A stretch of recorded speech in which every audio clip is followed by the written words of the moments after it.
ओम शांति। सुनते हैं आज 28 दिसंबर 2025 की अव्यक्त मुरली से प्रश्न उत्तर। प्रश्न 1, बाप दादा बच्चों को किस रूप में देख हर्षित हो रहे हैं? उत्तर, बाप दादा अपने चारों ओर खजानों से संपन्न बच्चों को देख हर्षित हो रहे हैं, क्योंकि हर बच्चा बाप से मिले अविनाशी खजानों को अपनी जीवन चलन में जमा कर रहा है और आत्मिक संपन्नता का अनुभव कर रहा है। प्रश्न 2, समान खजाने मिलने पर भी सभी बच्चों का जमा खाता अलग अलग क्यों है? उत्तर, सभी बच्चों को खजाने समान रूप से मिले हैं, लेकिन हर बच्चा अपनी पुरुषार्थ, निमित्तता और निर्माणता के अनुसार उन्हें जमा करता है, इसलिए सभी का जमा खाता अलग अलग बन जाता है। प्रश्न 3, बाप दादा अभी सभी बच्चों को किस स्थिति में देखना चाहते हैं? उत्तर, बाप दादा अभी समय प्रमाण सभी बच्चों को सर्व खजानों से भरपूर, निश्चिंत और बेफिक्र बादशाह की स्थिति में देखना चाहते हैं। प्रश्न 4, भरपूर आत्मा की पहचान क्या है?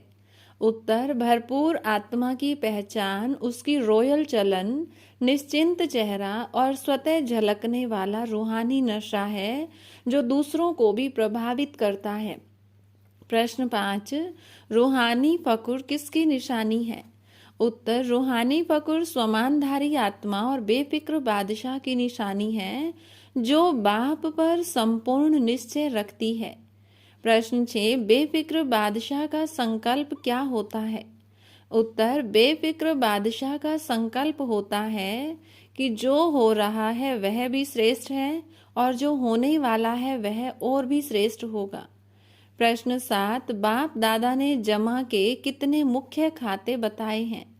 उत्तर, बाप दादा ने 3 मुख्य खाते बताए हैं, जिन्हें जमा करने से आत्मा संपूर्ण और संपन्न बनती है। प्रश्न 8, पुरुषार्थ का खाता कैसे जमा होता है? उत्तर, अपने योग, स्मृति, श्रेष्ठ चलन और निरंतर आत्मिक पुरुषार्थ के आधार पर पुरुषार्थ का खाता जमा होता है। प्रश्न 9, दुआओं का खाता कैसे जमा होता है?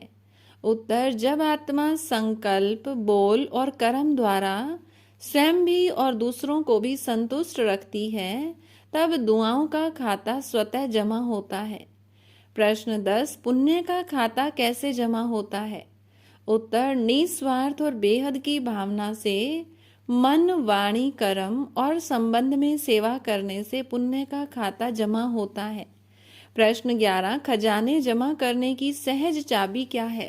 उत्तर, खजाने जमा करने की सहज चाबी 3 बिंदियां हैं, जिनके अभ्यास से आत्मा निरंतर संपन्न बनती जाती है। प्रश्न 12, वर्तमान समय बाप दादा बच्चों से कौन सा विशेष परिवर्तन चाहते हैं? उत्तर, बाप दादा चाहते हैं कि बच्चे अपने संकल्प, बोल और कर्म से कारण शब्द को हटाकर निवारण शब्द को अपनाएं। प्रश्न 13, कारण शब्द तीव्र पुरुषार्थ में बाधा क्यों बनता है? उत्तर, कारण शब्द आत्मा को रोक देता है और समाधान की जगह बहाने उत्पन्न करता है, जिससे तीव्र पुरुषार्थ कमजोर पड़ जाता है। प्रश्न 14, बच्चों को मास्टर मुक्तिदाता क्यों कहा गया है? उत्तर, बच्चों को मास्टर मुक्तिदाता इसलिए कहा गया है क्योंकि वे बाप के साथ मिलकर आत्माओं को दुख और अशांति से मुक्त करने के निमित्त बनते हैं। प्रश्न 15, होली मनाने का आध्यात्मिक अर्थ क्या है? उत्तर, होली का आध्यात्मिक अर्थ है बीती सो बीती कर पुरानी कमजोरियों और कारणों को समाप्त कर देना। प्रश्न 16, बाप दादा बच्चों को कौन सा श्रेष्ठ चित्र स्मृति में रखने को कहते हैं? उत्तर, बाप दादा बच्चों को ताज, तिलक और तख्तधारी दिल तख्त नशीन आत्मा का चित्र सदा स्मृति में रखने को कहते हैं। प्रश्न 17, मैं कौन का अभ्यास क्यों आवश्यक है? उत्तर, मैं कौन का अभ्यास आत्मा को उसके स्वमान और बाप से मिले टाइटल की स्मृति दिलाता है, जिससे कारण स्वतः समाप्त हो जाते हैं।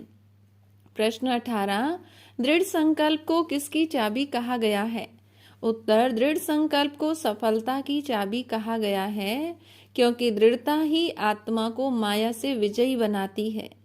प्रश्न 19, बच्चों का लक्ष्य किस रूप में बनना है? उत्तर, बच्चों का लक्ष्य है बाप के गले की विजय माला का मणका बनना और सदा विजयी रहना। प्रश्न 20, अंतिम अभ्यास के लिए बाप दादा कौन सा विशेष इशारा देते हैं? उत्तर, बाप दादा अंतिम अभ्यास के रूप में 1 सेकंड का फुल स्टॉप लगाकर विस्तार को समा लेने और कर्मातीत बनने का इशारा देते हैं। हर रोज की मुरली से प्रश्नोत्तर सुनने के लिए चैनल को सब्सक्राइब करें और बेल आइकन जरूर दबाएं। वीडियो को दूसरे भाई बहनों के साथ शेयर जरूर करें। ओम शांति।